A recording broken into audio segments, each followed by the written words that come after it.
지난 주일부터 우리가 이제 성서 이야기를 쭉 이어서 하기로 그렇게 했잖아요. 지난 시간에는 구약 성서나 신약 성서는 동일하게 끝에 관한 이야기였다.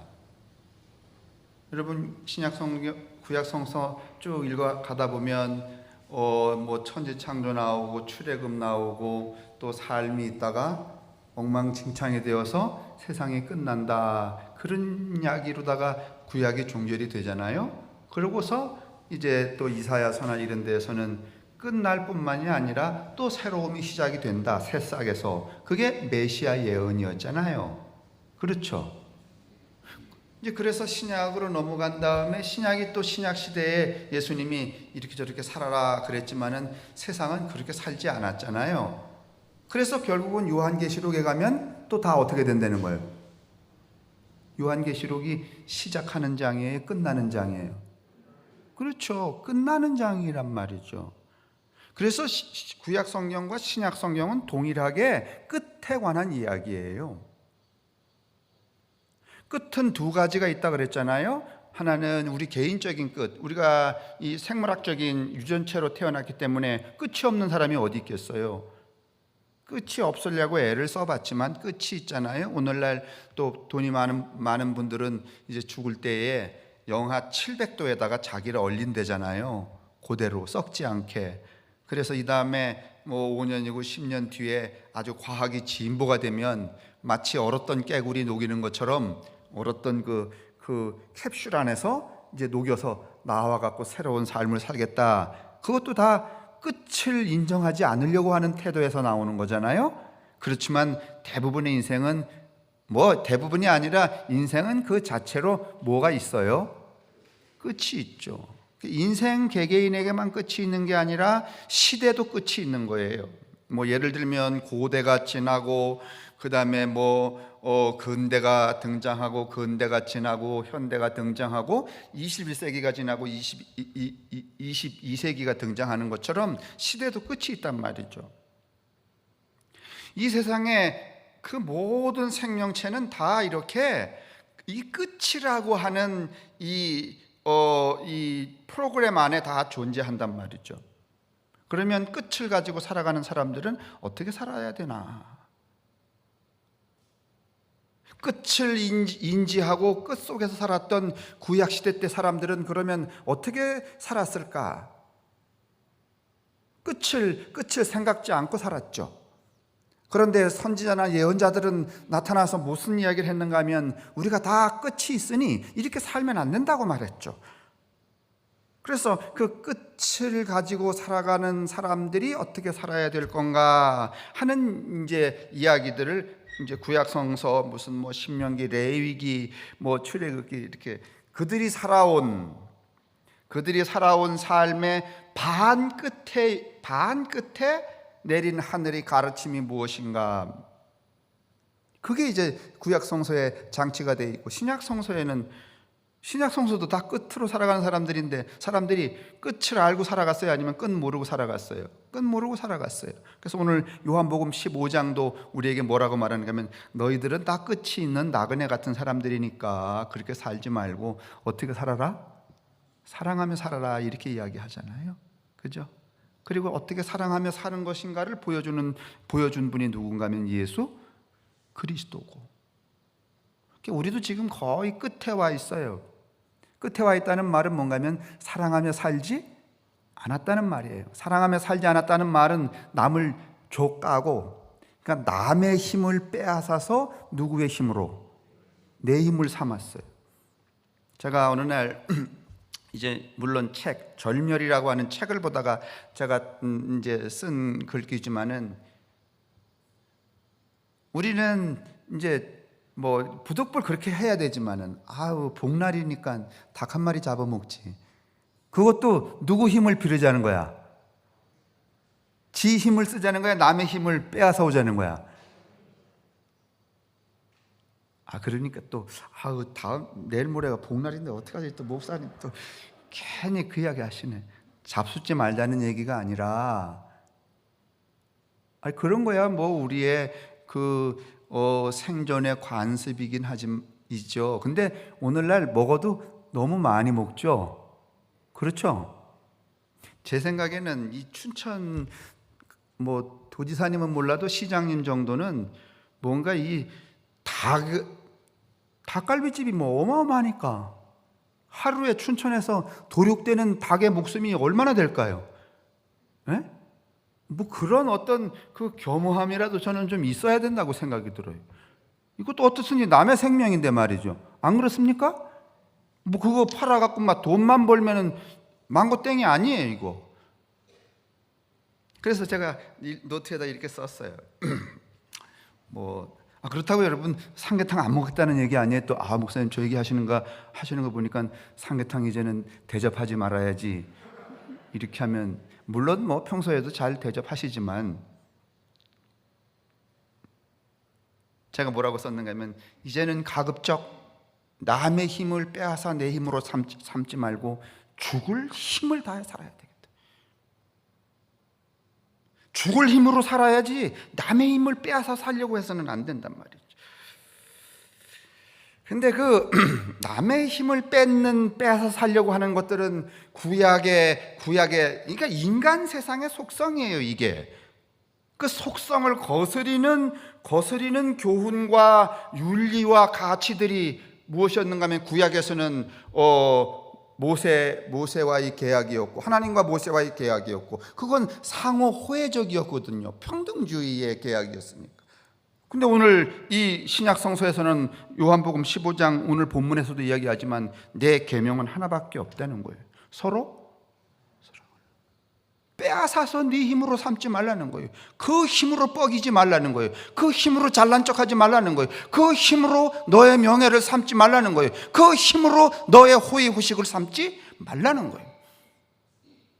그래서 오늘 제목이 남을 죽인 힘으로 사는 세상에서 어떻게 살아야 하는가 하는 이야기를 드리려고 하는데, 이 이야기를 아주 심벌라이즈하게 보여줄 수 있는 화면 하나를 제가 보여드리는데, 그게 뭔가 하면 아주 오래전에 나왔던, 저도 너무 기억에 남아서 어제부터 찾았는데 적절한 장면이 없어요. 그게 뭔가 하면 야인시대야. 다 아시죠? 그럼 야인시대의 등장인물이 계급별로 몇 계급이 나오는가 하면, 첫째 정치그룹, 그렇죠? 정치인들 나오죠? 그 다음에 어떤 그룹이에요?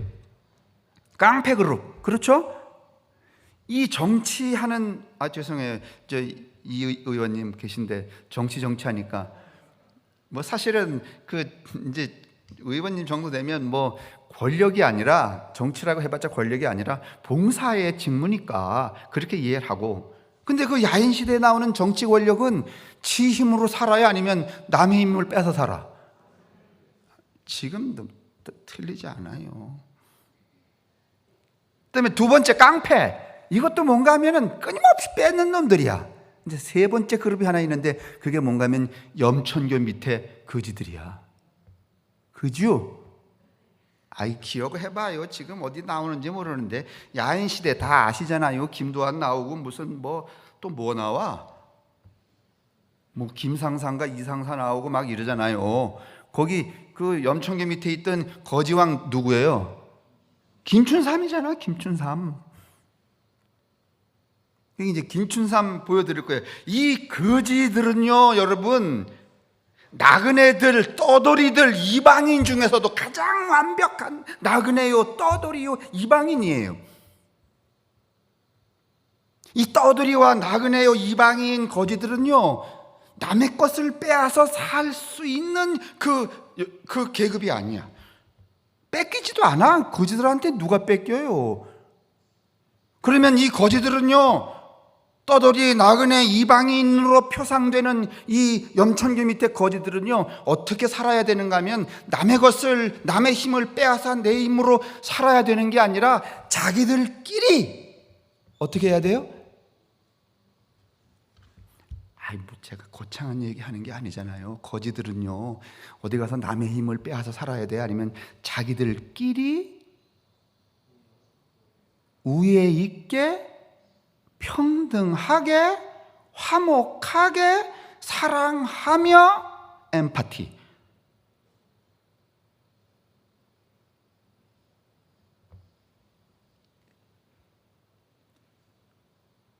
여러분하고 저는요, 이 세상에서 여러분 구약 성서도 뭐라고 말하는가 하면 우리는 나그네요 떠돌이다 이렇게 말했어요. 그렇죠? 그러면 신약 성서에도 여러분과 저를 여러분 이 땅에서 만고히 살 수 있는 영원한 존재래, 아니면 너희도 역시 나그네야 너그네요 떠돌이라 그래요. 그럼 우리 뭐라는 거야? 다 염천류 밑에 거지 떼들이라는 거야. 그럼 우리가 다 피차 거지면 어떻게 살아야 될까요?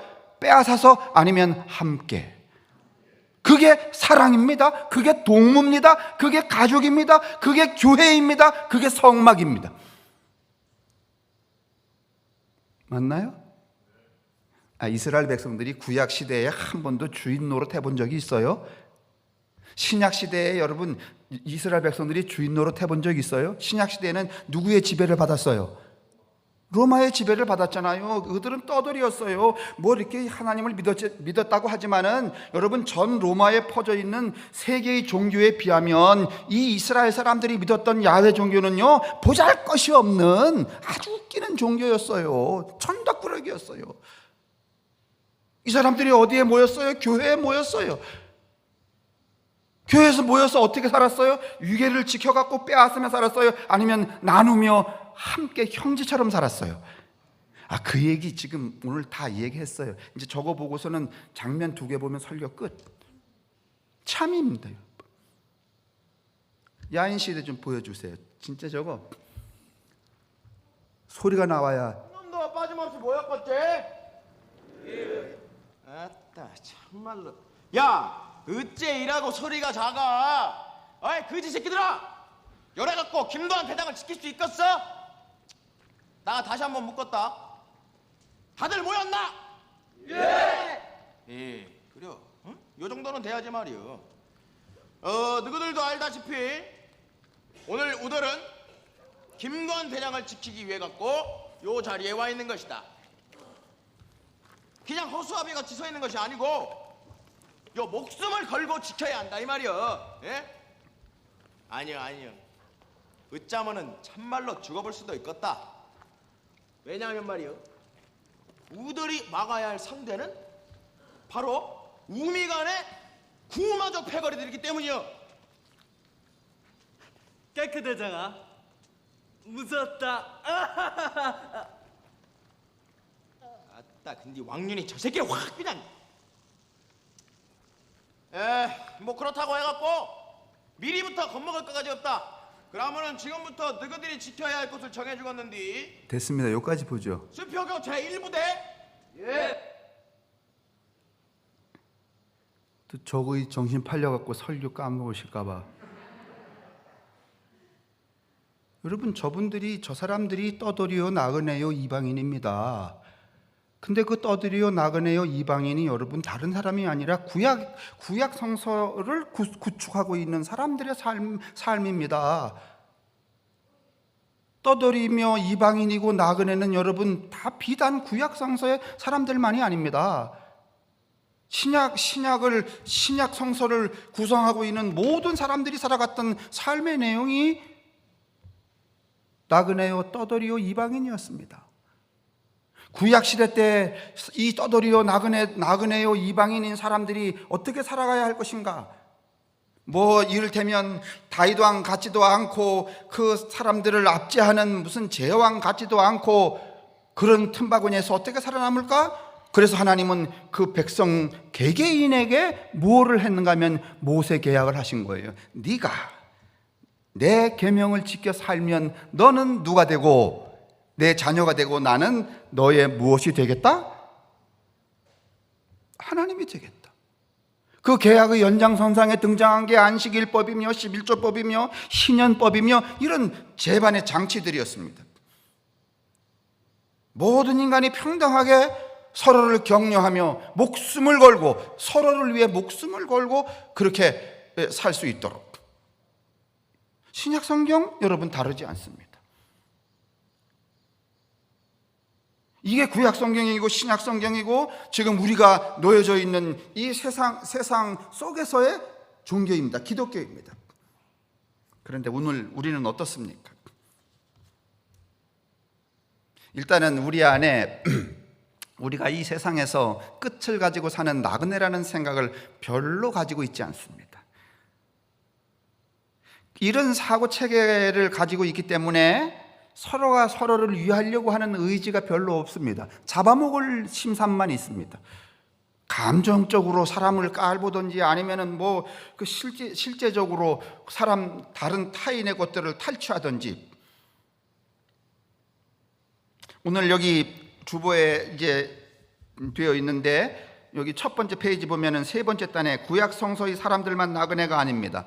초대교회 신자들도 마찬가지였습니다. 초대교회 사람들은 로마 제국이라는 세상 안에서 불편했습니다. 아니, 로마의 세계 안에서 그들은 사람이 아니었습니다. 그들의 세상살이는 마치 나그네가 낯설고 물선 타국의 삶이었습니다. 로마에서 유대인들은 작은 종교 집단이었습니다. 그리고 로마 사람에게 그들은 이질적인 집단이었습니다. 그래서 초대교인들은 이런 자기들의 처지를 파로이코이, 즉 거류민, 떠돌이, 나그네, 우리는 나그네야, 떠돌이야.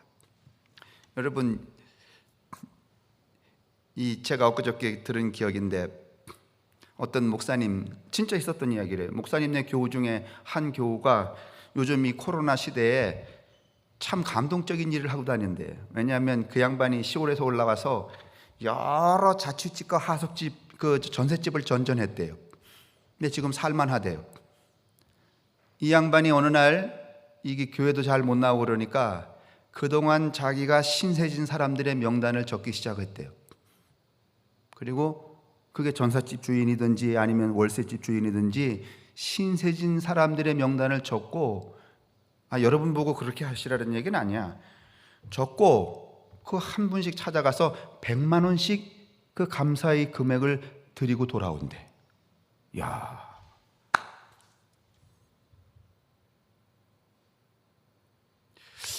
제가 그거 들으면서 진짜 다르게 사는 사람도 있구나. 온갖 좋은 얘기 허목사처럼 떠들면 뭐합니까? 그런 생각 꿈에도 못 해봤는데 부끄러웁니다.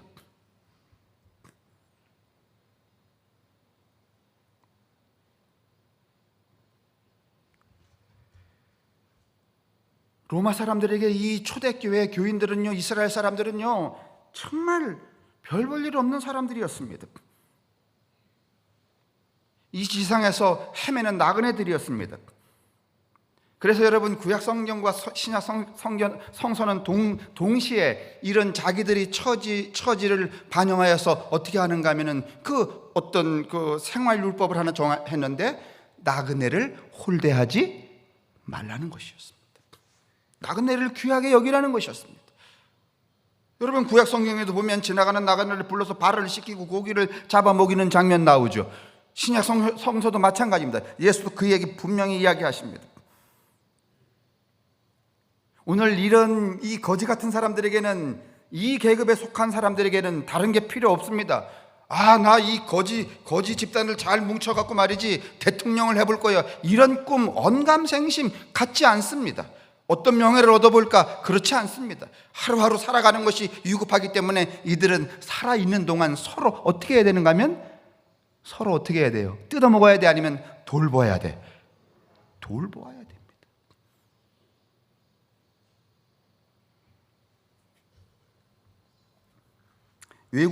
떠돌이, 나그네, 외국인, 이런 사람들은 서로를 포근하게 맞아들여주고 서로를 환대하기 위해서 공동체를 만듭니다.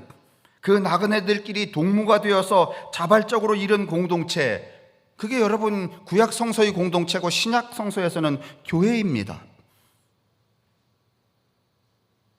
근데 물론 오늘날 교회는 아니고 교회의 원형이 그렇다, 그런 말이죠. 다시 말하면 교회에 모인 사람들은 그냥 한 몸입니다. 목숨을 걸고 서로를 지켜야 될, 이걸 뭐라고 말하는가 하면 킨쉽이라고 말합니다. 친척. 여러분 옆에 왼쪽에 보면 트러블과 함께하기라는 책이 있습니다. 도나 호로웨이라고 하는 이 사회학자가 쓴 책인데, 이 책에는 무슨 이야기 하고 있는가 하면 이제 세상은 다 금이 가서 깨져버렸다는 거예요. 이제는 자식이 여러분들을 돌보지 않는다는 거예요. 자식이 여러분 돌봅니까? 저도 자식 있지만은 먼 데 있으니까 아파 죽겠는데도 불구하고 건강하세요? 이 도나 호로웨이는 뭐라고 말하는가 하면 베이비스 노 가족을 만들지 말고 친척을 만들어라 그렇게 말합니다. 이 친척이라는 개념은 뭐 우리가 사돈, 수영 이렇게 하는 개념을 훨씬 넘어서서 사람과도 친한, 오늘날 여러분 이제 우리가 친척이라는 말은 이 엠파티하는 사람이, 엠파티를 뭔가 하면 공감이라고 그러고 심파티를 동감이라고 그러죠. 동의, 동감. 심파티는 여러분 내 마음이 짜릿하지 않아도 그래 이렇게 말이지 너스레 떨 수 있습니다. 근데 공감은 뭔가 하면 그 사람의 아픔이, 그 사람의 기쁨이 내게 팍 전달이 되는, 완전히 전달이 되는 것을 엠파티라고 말합니다. 친척은 그런 관계입니다. 어느 지역에서 원숭이에게 바나나를 줬답니다. 뭐 원숭이가 이 물이 있고 이 물이 있었는데 원숭이에게 이게 바나나를 줬더니 원숭이가 바나나를 먹으면서 너무 해피한 거예요. 그때 이 원숭이 뇌를 찍었더니 원숭이 뇌를 찍었더니 막 뇌가 막 엄청나게 확 발산을 했습니다. 그런데 옆에 있는 바나나를 먹지도 않는 이 원숭이가 그냥 행복해 갖고선 뇌가 반짝반짝하는 그 모양체로 이 원숭이의 뇌도 막 움직이는 거예요. 이걸 공감이라고 합니다. 엠파티. 그걸 심리학적 용어로는 뭐라고 말하는 미러, 거울을 미러라 그러잖아요. 미러 뉴런, 거울 신경. 다시 말하면 사랑하려면, 용서하려면 우리 이 뉴런의 뇌 신경계에 뭐가 하나 있어야 되는가 하면 거울이 하나 있어야 됩니다. 근데 오늘 우리는요, 거울이 있어야 아니면 일찍 깨버렸어. 신낙선 장로님이 처지가 어려워. 내가 그걸 보는 순간에 만약에 내 속에 미러 뉴런이 있어갖고선 그게 나한테로 그대로 전달이 되면 나는 경제적으로, 감정적으로, 시간적으로 좀 손해를 봐야 돼. 그죠? 모른 척 하지 마시고. 이제 저 신낙선 장로님이 뭐 어려운 처지에 빠졌잖아요. 근데 그게 나한테 그대로 전달이 되면 내 주머니 털어야 돼, 안 털어야 돼? 근데 그게 싫어. 그렇게 하기 싫어. 첫째는 뭐 꼴 보기 싫어서 싫고, 뭐 여러 가지 핑계가 있잖아요. 싫어. 그래서 우리는 일찍이 이 소위 문명 도시화 사회를 만들면서 우리 속에 있었던 원숭이도 가지고 있다는 이 거울 신경을 어떻게 버렸어? 어떻게 버렸어요? 깨버렸어. 그리고서는 엠파티는 안 하고 뭐만 하는 거야? 뭐 들은 건 많거든. 아이고 그러시면 어떡하시겠어요? 이 심파티만 하는 거야. 아주 모양과 입으로는 어때?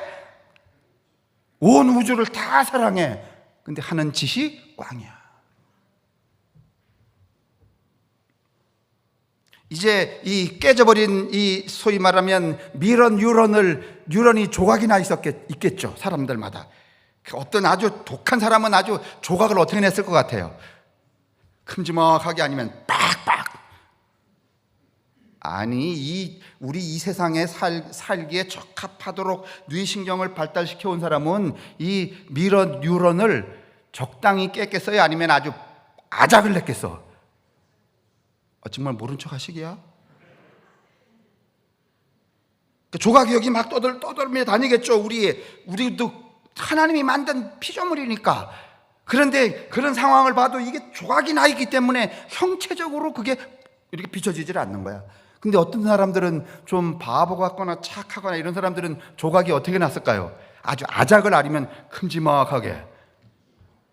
좀 못난 사람들은 좀 큼직하게 난 사람들일 거예요. 근데 그 사람들은 그런 일을 보면은 그 상대방의 엠파티가 뭔가 상황이 조각으로 비춰질까 아니면 큼지막하게 형상화되어서.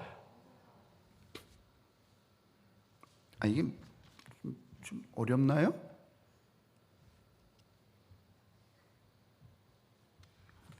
그런데 이 가족보다 친척이라는 말은, 이 도나 호로웨이라고 이 사람이 하는 말은 오늘 우리에게 필요한 것은 친척을 만드는 일이라고 말해요. 친척을 만든다는 얘기는 단지 사람에게만 해당되는 게 아니라 짐승, 식물, 곤충, 자연계 모든 생명계를 누구의 친척인 양 하는 거야?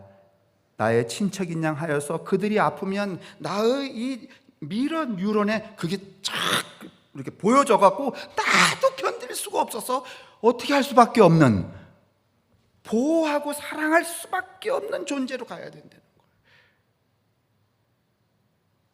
근데 여러분도 좀 어렵긴 하겠지만은 앞으로 세상은 이래야 되겠다 그런 느낌은 드시죠?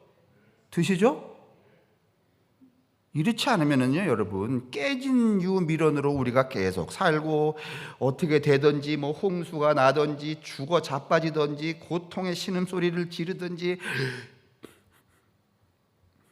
요즘에 이 기후가 하도 인간의 욕망 때문에 기후가 망가져서요, 여러분도 보셨는지 모르지만은 예전에는 벼락 맞을 확률이 수억 천만 분의 1이었는데 그게 확률이 300만 분의 1로 쫙 줄어들었대. 그래서 인도 같은 나라에서는 여러분 잔치하다가 18명이 한꺼번에 벼락 맞아 죽었대. 이거 참이야. 이거는 제가 뻥치는 거 아니야. 찾아보시라고. 지금 나가시다가 궁금하면 지금 당장 찾아봐요. 나도 그거 보고 하는 얘기니까. 여러분, 이런 것들은 다 지금 이 우주가, 생명계가 지금 신음하는 거잖아요, 그죠? 근데 우리는 그 신음하는 소리가 들려요, 안 들려? 안 들려요. 자기의 부모가 신음하는 것도, 자식이 신음하는 것도, 가족이 신음하는 것도 잘 안 들린단 말이죠. 이 신경계가 다 깨져버려서 그래.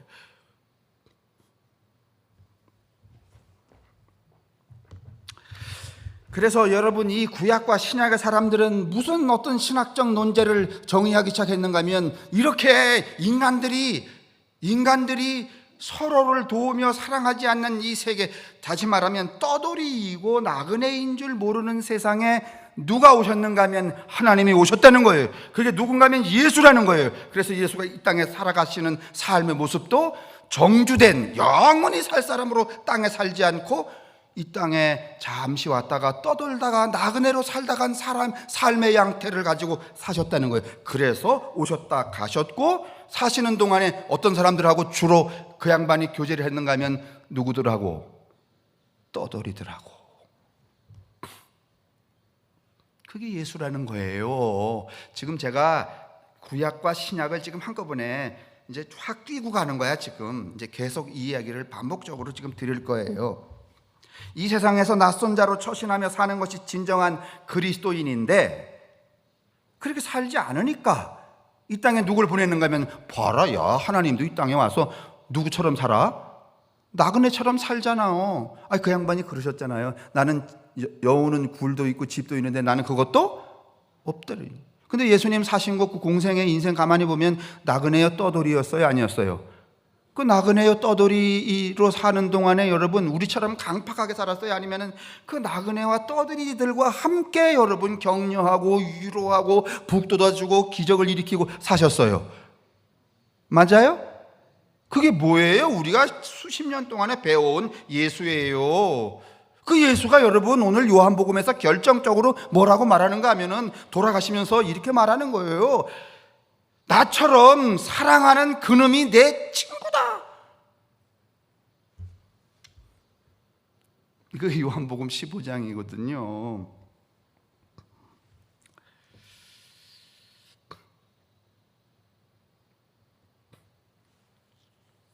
예수님은 적어도 상대방을 적으로 삼고 너를 먹어야 내가 산다는 그런 세상에서 너를 먹고 내가 살겠다는 게 아니라 나를 먹고 네가 살아라 하였어요. 여러분 기억하세요? 내 살과 몸은 너의, 내 살과 피는 뭐다? 너의 음식이다, 이렇게 말했어. 우리가 왜 성만찬을 하는 거예요? 그 양반을 먹음으로 누가 사니까? 내가 살기 때문에. 여러분, 동무가 된다는 거, 쟤들은 여러분, 저 지금 야인 시대에 저 부류는요, 서로 먹겠다는 거야? 아니면 나를 먹으라는 거예요? 나를 먹으라는 거예요, 여러분.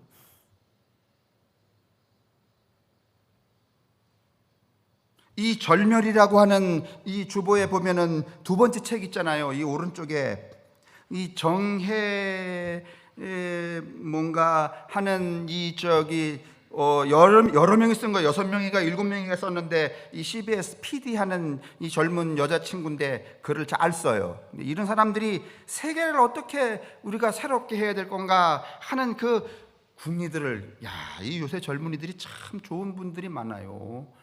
어떻게 세상을 살릴까? 그러면서 낸 책이 이 절멸이에요. 여러분, 이렇게 왼쪽에서부터 봐야, 이렇게 옆으로 봐야 돼요. 그래야 절멸. 왜 이렇게 저런 제목을 바로 하지 않고선 옆으로 이렇게 했을까요? 그냥 적당히 말씀해 보세요. 예? 자세히 보라고? 세상이 이렇게 자빠졌거든. 그래서 거기에 무슨 책 이야기가 나오는가 하면은 이런 이야기를 해요. 꼭 내가 사는 힘을 죽인 힘에서 찾아야 하나? 여러분 한번 물어보십시다. 꼭 여러분하고 제가 살아야 되는 힘을 죽여서 찾아야 될까요? 꼭 그래야 될까요?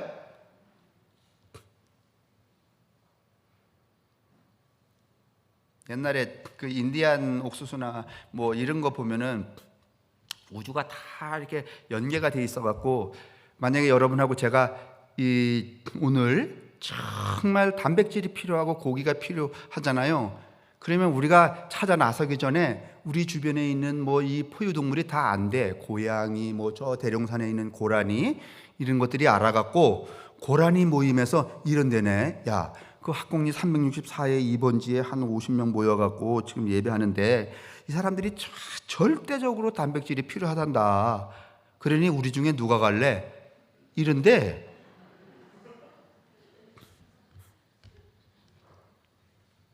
여러분 웃으시잖아요. 옛날에 인디안들은 다 이렇게 살았대요. 아니 왜 우리도 가끔씩 산에 가보면은요, 재수없이 우리 앞에 걸리는 짐승이 있어요, 없어요? 있잖아요.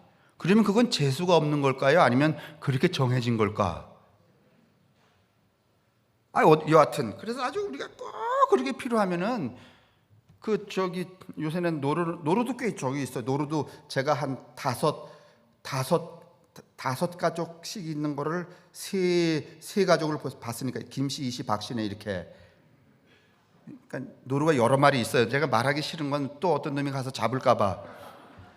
근데 고라니 많잖아요. 그죠? 제가 늘 이렇게 앞에 걸을 때마다 저짝에서 만나는 고라니는 꼭 있는 데만 가고, 고라니는 또 올라가는 그 기슭만 올라가더라고. 걔들도 참 웃겨. 늘 만나는 녀석이 있는데 엊그저께 보니까 거기 이렇게 누워갖고서는 그냥 썩어갖고 그냥 다른 생명체가 보글보글 하더라고. 그 중에 하나가 그런데 그럼 내 차례인가? 하고서는 슬슬 걸어 내려와서 우리가 예배 끝나고 딱 나가는 순간에 어디에 엎어져 있는 거야.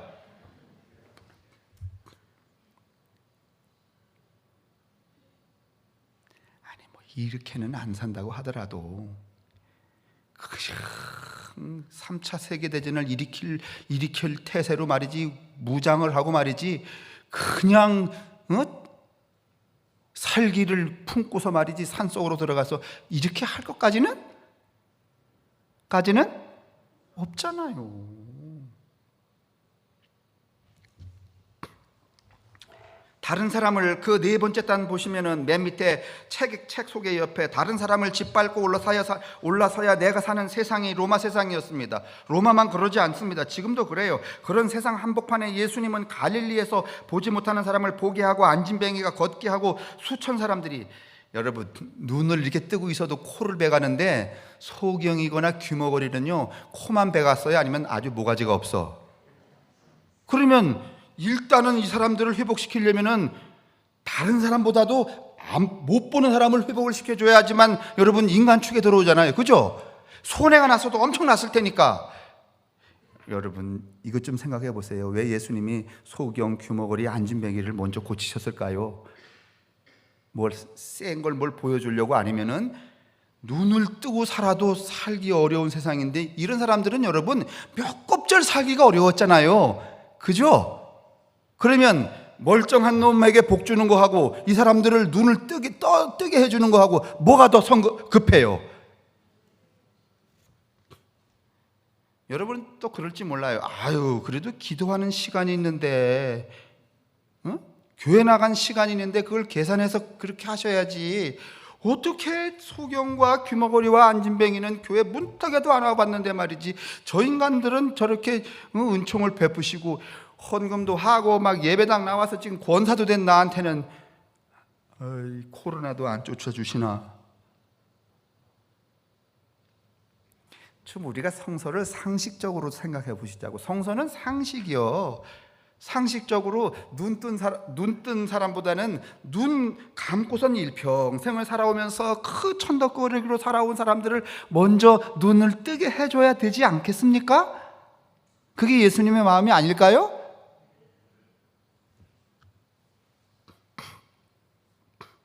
이런 기적 이야기들은 예수가 스스로 살아가는 삶을 회복시키고 우정을 나눌 수 있는 인간으로 다시 탄생시켰다는, 적어도 그 자격을 주시는 거죠. 하나님 나라 운동이란 다른 게 아니고 서로를 분열시키는 행동을 자제하고 협동하고 우정 있는 공동체 이론으로 살아가는 거, 그게 하나님의 나라였죠. 그러니까 초대교회에서는 교회가 그 로마 세상 안에서는 하나님의 나라였죠. 초대교회는 예수의 3페이지입니다. 이런 뜻을 이어받은 사람들이 모인 공동체가 바로 초대교회죠. 그렇죠? 오늘날 교회하고는 약간 달라요. 초대교회는 그래, 우리가 다 나그네로구나, 서로 협력. 다시 말하면 염천교 밑에 있는 누구의 집단이야? 거지들 집단이야, 초대교회는. 근데 오늘날 초대교회는 그런 집단이 아니면 좀 더 가지려고 하는, 아니 우리 말고 다른 교회. 이번 주 가면은 어떻게 김지사보다는 더 은혜를 많이 받을까 뭐 그래갖고, 여러분 더 이상 은혜를 많이 받으셔야 돼? 아니면 이만해도 좋게? 그래도 아직도 뭔가 하면 다른 교회 가보면 은혜 쌓는, 그 마치 뭐와 같은가 하면 물속에 있으면서 뭘 모르는 거하고 똑같은 거야. 물을 모르는 거하고 똑같은 물고기야. 이 세상을 나그네로 살아가는 사람들이 모여 우정과 환대의 동무로 살면서 자신들과 같은 사람들을 향해 동무하자고 부르는 집단, 그게 뭐였는가 하면 이때 교회였단 말이죠. 요새 책 하나 나왔어요. 이 리처드 칸이라고 하는 사람이 쓴 책인데, 그게 뭔가 하면은 재신론이라는 책이에요. 우리는 지금까지 기독교는 종교는 뭔가 하면 유일신론에 근거해서, 이찬수라는 여러분 목사는 여러분 범죄신론이라는 이야기를 썼는데, 리처드 칸이는 뭔가 하면 재신론, 신에 대한 이해를 이제 다 뒤집어 엎어갖고 어떻게 해야 된다? 다시 구성해야 된다는 거. 저는 그런 재주는 없지만서도 이 이론에는 동의하고 싶어요. 이 유일신론을 우리가 계속해서 주장하는 한 어떻게 되는가 하면, 평등하게 나그네로 우애 있게 동무로 살기는 어렵습니다.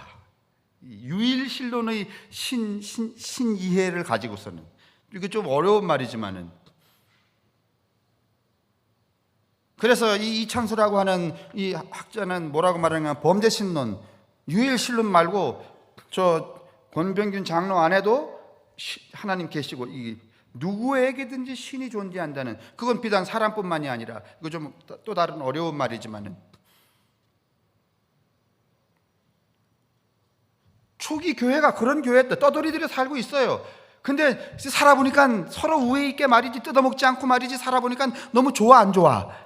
너무 좋아. 근데 저 바깥에 또 누가 있어요? 누가 있어? 또 나그네가 있어. 그 나그네를 부르는 거야. 들어오라고 말이지. 이게 전도야.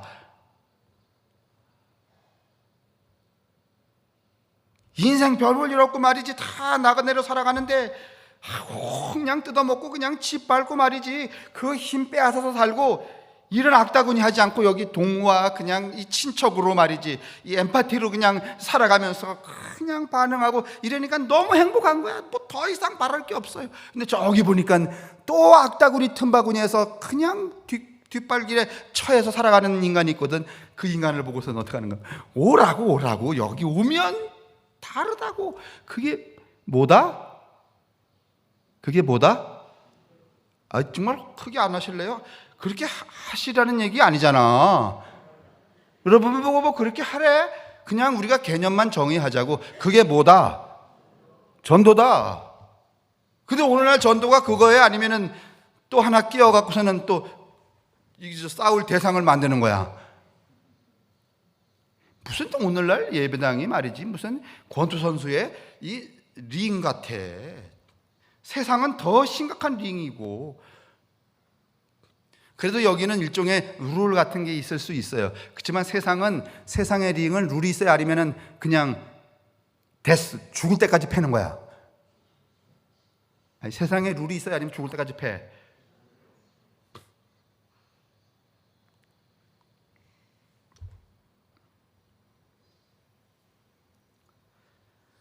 (3페이지의) 두 번째 단에 보시면은 초대교회는 국가가 경영하는 복지제도나 돈에 의지했던 게 아니에요. 오늘날 저는 이 재난기금 뭐 왜 교회는 안 주느냐 뭐 이런 사람들도 있더라고. 이게 좀 정신을 좀 차려야 돼요. 국가나 조직에 기대는 게 아니라 이제 저 거지들 집단에서는 여러분 뭐 다른 사람이 저 밥솥을 가져올 때를 기다려, 아니면 지가 저 동량에서 가져온 것을 나누어. 그자요.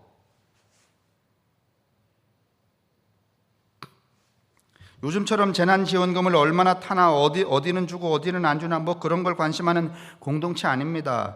그런 대상도 못 되었습니다. 그들은 사람들 마음에서부터 저절로 우러나오는 단순하고 소박한 우정과 환대를 먹고 살았습니다. 그게 초대교회였습니다. 지금도 교회는 이게 교회입니다.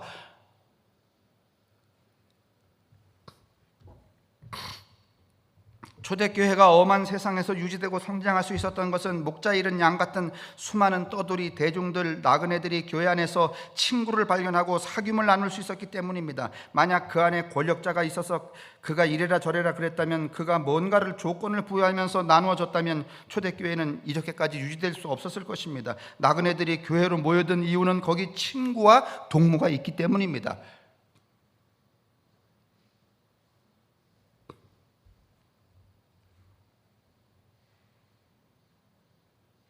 살인 병기로 가득한 제국의 몸뚱 안에서 그 몸을 야금야금 파먹어 결국은 제국의 음흉한 몸뚱이를 쓰러뜨릴 새로운 나라의 세포를 증식시킨 곳, 그게 교회입니다. 그러니까 다들 이렇게 사는데 전혀 다르게 살아서 이렇게 살아가는 사람들이 이렇게 사는 사람들을, 그 로마의 멸망입니다. 에드워드 기번이 이야기하는. 로마가 여러분 지금 우리가 살아가고 있는 이 자본주의 세상이 여러분 망할 것 같아요? 안 망할 것 같아요? 에? 망할 것 같습니까? 안 망할 것 같습니까? 그래서 뭐 망하긴 망해야 되는데 망할 것 같지는 않은 게 아마 여러분의 판단일 거야. 그죠?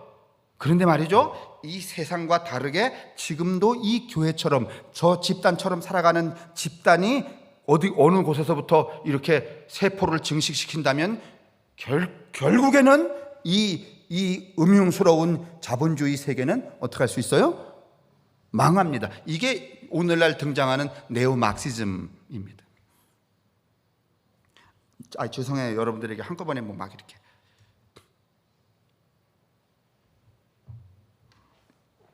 (3페이지) 맨 밑에 보세요. 그 자신 세상의 나그네로서 세상의 다른 나그네들과 함께 삶을 함께 나누며 다른 세상, 우정과 환대의 세상, 동무들의 세상이 가능하다는 희망을 주었던 분, 그게 누구예요? 누구? 예수. 우리도 여러분 이게 정말 너무 힘듭니다. 이 세상 속에서 이런 공동체를 만들어 간다는 게. 그래도 여러분 누구에게 여러분 발을 딛고, 예수에게 발을 딛고. 제가 엊그저께 잠깐 그 스포츠 클라이밍 암벽 등반하는 거 왜 나왔잖아요. 예? 그 우리 어린 그 이름이 뭐야? 예? 허채연? 허씨 아니구나. 야, 여러분 그거 올라가려고 하는 거 보셨어요? 뭐 붙잡고 할 틈이 있어요, 없어요? 정확히 말하면요, 오늘 우리 사회를 구축하고 있는 그 사회 대중의 여러분 7, 8할은 여러분 다 그 처지입니다. 그런데도 불구하고 죽으라고 악기다툼을 하는 거예요. 이렇게 살아서는 안 돼요. 에이쌍 이게 아닌데 하고 돌아서서 어떻게 살아가는 거예요? 우리끼리 좀 살아보자. 이렇게 해야 세상이 뒤집어지는 법이야. 안 그럴까요?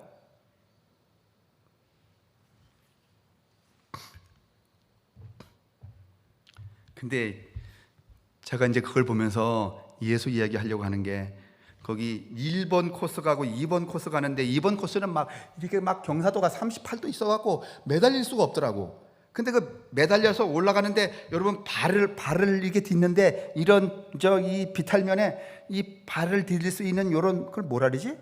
뭐 파란 포인트 같은 거, 그게 요만하더라고. 거기다가 그냥 해서 발을 걸고 어떻게 하려고? 지금 제가 볼 때는요, 예수가 바로 이래. 그 파란 거 좀 하나 같대. 그래도 여러분 포기하지 말고, 여러분 거기다가 뭘 걸고, 발을 걸고 손발톱이 빠지도록 여러분 기어 올라가야 돼, 우리가. 그게 여러분과 저의 신앙이어야 되고 교회의 사명이야.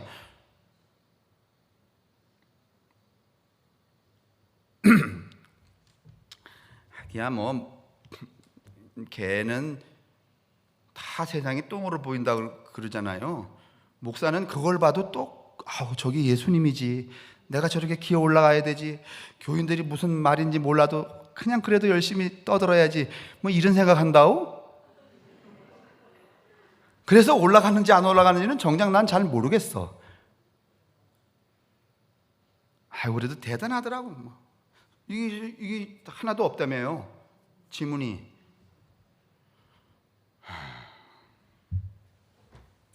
여기 그거를 여러분 보여주려고 이 땅에 오셨던 분이 예수인데, 사실은 로마 시대에도 얼핏 그 양반이 크게 성공하지는 못했죠.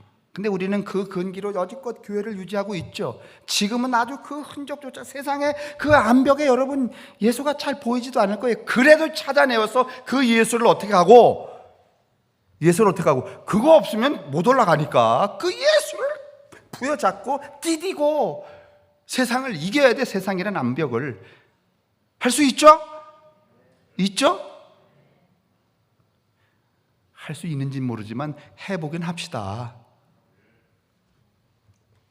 초대 기독교는 바로 그런 예수의 삶을 중심에 모시고 파란 글씨의 맨 밑에 로마 제국의 곳곳에 우정과 환대의 거점을 세워나갔던 것이죠. 그것이 교회의 확산이다.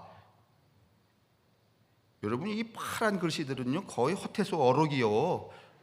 교회란 뭐냐 이렇게 말할 때 하도 들으니까 말이지 여러분 감동도 잘 안 하시는데, 초대 기독교는 아무것도 달콤한 약속을 하지 않으면서도 도리어 가장 큰 것을 약속했습니다. 세상의 동무들의 나라를 세워나가는 거죠.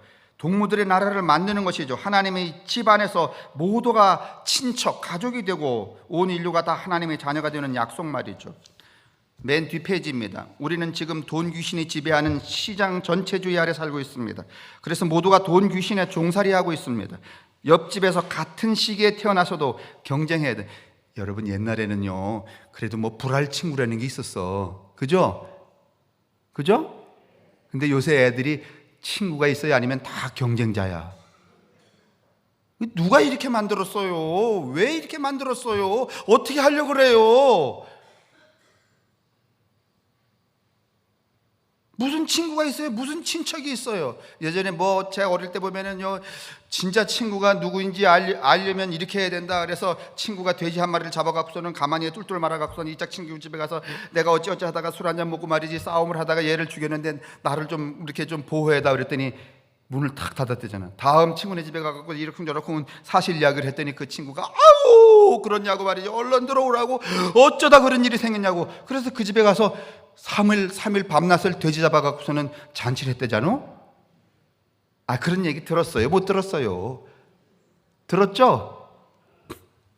그런 얘기 요즘 애들한테 이야기하면 애들이 양로원 가실 때가 다 되셨습니다. 친구 다 어디 갔어요? 우리가 옛날에는요, 같은 동네, 같은 시기요, 이렇게 태어났으면은요, 친구 있었어요. 동무가 되기 어려운 세상에 우리가 살고 있어요. 이 동무가 되기 어려우니까 또 김정은 동무하고 동무가 하려는 인간들이 태어나서 이런 세상은 비판적인 지성을 불가능하게 하고 무엇보다 우정을 이루지 못하게 하죠. 끝없이 개발하고 발전하고 성장하고 경쟁해야만 합니다. 우정과 환대의 나라, 공동체를 만들 틈이 없습니다. 타인을 낮춰 말하고 깔보아야 하고 싸워서 이긴 다음에 진자를 먹이로 삼아야 합니다. 이건 인간의 세계가 아니라 야수들의 세계입니다. 그렇게 얻은 벼슬을 우리는 명예라고 합니다. 근데 여러분, 지난주에 어떤 우리 권사님이 제게 그림 동화책을 사다 줬어요. 이제 눈이 침침하고 책 읽기 어려운 줄 알고 이 동화책을 사다 줬는데 제가 동화책을 딱 읽다 보니까 이런 대목이 딱 나왔어요. 보여주세요.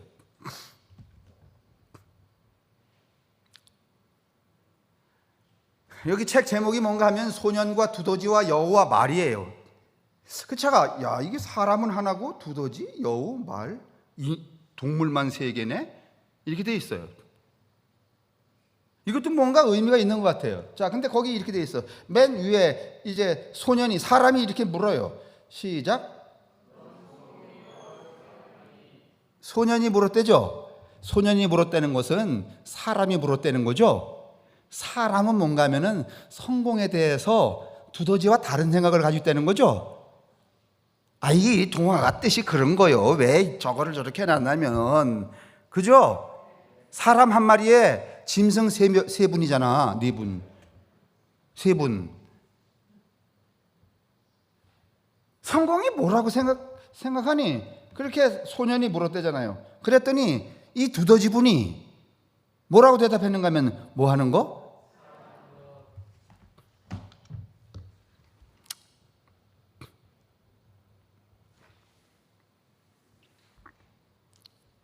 여러분, 우리가 이렇게 야수들의 세계에서는 사랑하는 게 성공이에요?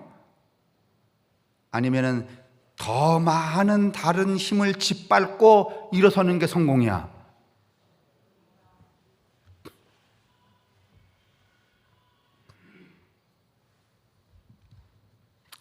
진정한 명예는, 진정한 사랑은, 진정한 성공은 사랑하는 친구를 가지는 것입니다. 사랑하는 동무가 있는 것입니다. 경쟁은 짐승들에게 맡기고, 이거 따라 하실래요? 이제 경쟁은 짐승들에게 맡기고 우정 있는 동무들의 세상을 우리가 만들어 가야 합니다. 그렇겠죠? 힘들고 염원하겠지만은 그게 우리의 관역이어야 돼요. 믿음의 관역, 삶의 관역, 그 다음에 삶의 내용, 그 다음에 지표 이름. 그것이 예수가 하신 일이기 때문에 우리도 그리해야 하는 겁니다. 예수는 당시 대단한 이야기들을 한 게 아니죠. 세상을 뒤엎을 만한 쇼를 펼치지도 않았습니다. 그는 단지 세리와 창녀들에게 친구가 되어 주었습니다. 냉랭하고 살벌한 세상에 우정을 일으켜서 누구나 동무가 되는 짓들만 하셨습니다. 여러분, 얼마나 동무가 되어 줬으면 예수님 죽으러 가실 때 그 동무들이 다 그게 안타까워 또 어떻게 했어요? 그냥 멀리 가 그랬어요? 따라갔어요? 그 동무들이 하는 거잖아요.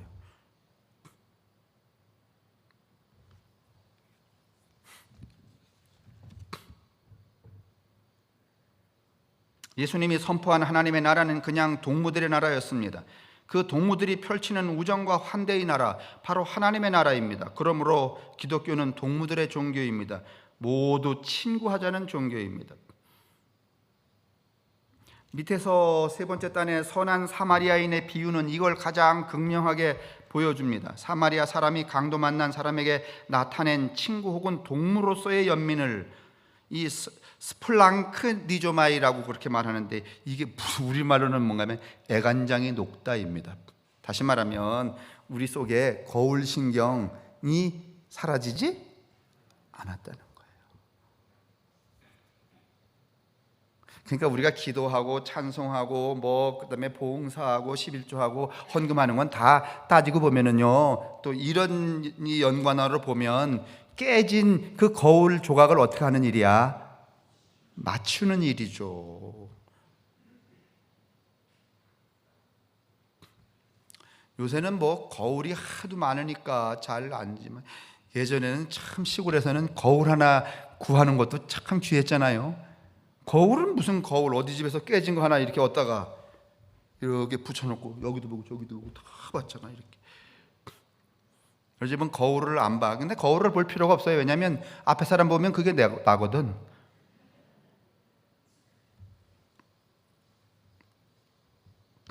이는 사람의 내장과 관련이 있습니다. 우리말에 애간장이 녹는다는 표현이 있죠. 바로 그겁니다. 사마리아 사람은 강도 만난 사람을 보고 애간장이 녹았다, 그런 말입니다. 엠파티 했다는 거예요. 공감, 동감이 아니라 여러분 공감. 사람은 여러분, 좋은 사람은 어떤 사람인가 하면 동감을 잘하는 사람이 아니에요. 공감 능력이 뛰어난 사람. IQ 있다는 거 필요 없어요. 이제는 IQ는 사람을 속이거든. 근데 공감, 그걸 엠파티라 그래요. 여러분, 제가 자꾸 이렇게 하찮은 영어 썼는데 죄송하고요. 사마리아 사람은 그랬다는 거죠. 그렇게 마음 깊은 곳에서 움직인 행위가 사마리아 사람의 우정이었던 거죠. 그걸 예수님은 지금 사랑이라고 말하는 거죠. 이런 게 너희들이 있는가? 이게 너희를 구원한다. 이렇게 예수님이 이야기하는 거죠. 결국 나그네들은 뭘로 살아야 되는가 하면은 서로를 잡아먹는 힘으로 사는 게 아니라 우정과 공감의 힘으로 살아야 된다. 우리는 다 나그네란 말이죠. 그 우리 속에 뭐가 있어야 돼요? 그렇죠. 한 동무로서 우정과 공감의 삶을 살아가야 될 책무가 우리에게 있는 거죠. 오늘 안창호 원사님 예배 나오시니까 우리가 너무 반가워서 막 박수 쳤잖아요. 어저께 병원에서 퇴원하셨다 그래서 또 나는 누워서 이렇게 계신 줄 알고서는 갔더니 얼굴은 병원 가시기 전보다 훤해지시고 양화장에서 일하시더라고. 그 공감 말이죠. 공감. 자, 맨 밑에 파란 줄 제가 이렇게 파란 글씨로다가 크게 써놨어요. 큰 소리로 한번 읽읍시다. 시작.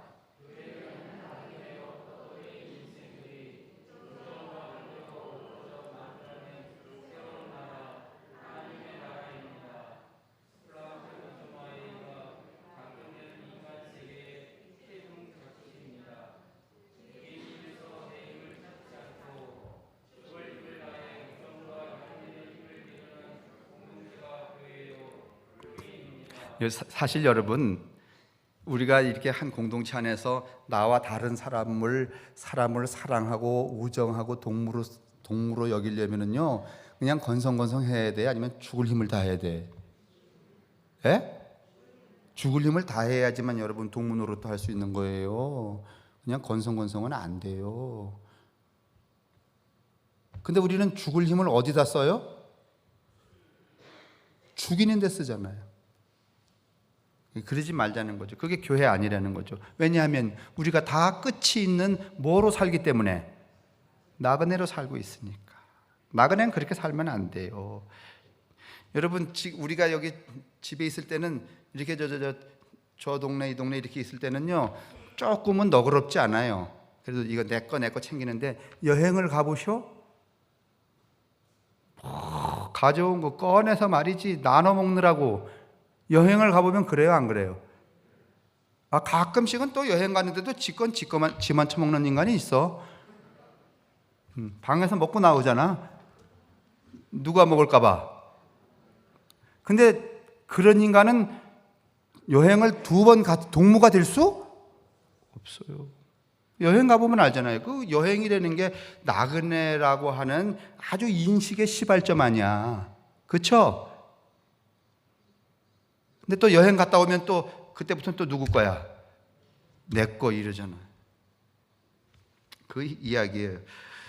연민의 힘을 기르는 공동체가 교회고 교인입니다. 적어도 성함교회가 이렇게 되어 가기를 바랍니다. 뭐 다른 교회에 뭐 신경 쓸 것도 없어요. 그런 사람들은 타인을 짓밟아 올라선 것을 자랑으로 삼지 않습니다. 싸움에 이겨서 먹이로 삼을 존재를 가졌다는 것을 수치로 하는 사람들입니다. 이런 사람들이 모인 성함교회,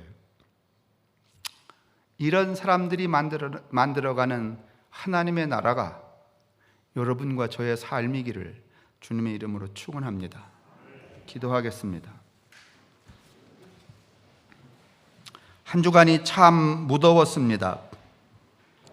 코로나 바이러스의 놀라운 생명력에 질려가는 나날이 더해만 가고 있습니다.